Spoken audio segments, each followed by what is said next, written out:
BJP జాతీయ నాయకత్వంతో పాటు Telangana BJP నేతలపై ఎమ్మెల్యే రాజాసింగ్ ఆగ్రహం వ్యక్తం చేశారు.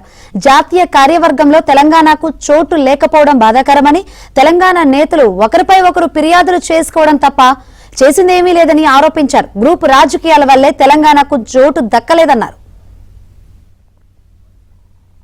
తెలంగాణ నుంచి ఒక్క కూడా పేరుని వాళ్ళు ఇంక్లూడ్ చేయలేదంటే మన తెలంగాణ పెద్ద నాయకులు ఒక్కసారి ఆలోచన చెయ్యాలి. ఎందుకంటే ప్రతిసారి గ్రూప్ రాజకీయం ప్రతిసారి కంప్లైంట్ ఢిల్లీకి వెళ్ళాలి, కంప్లైంట్ ఇవ్వాలి, ఢిల్లీకి వెళ్ళాలి, కంప్లైంట్ ఇవ్వాలి.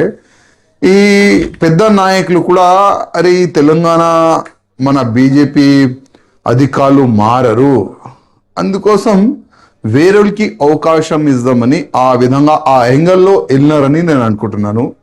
మీరు ఈ గ్రూప్ రాజకీయంని పక్కా పెట్టి ఇది నా పార్టీ, ఇది నా రాజ్యంలో కాషాయం రాజ్యం రావాలి, ఆ యాంగిల్లో మీరు ఆలోచన చేస్తే ముందు ఏదైనా కొంతమంది నాయకులకి ఒక మంచి బాధ్యత ఇవ్వచ్చు.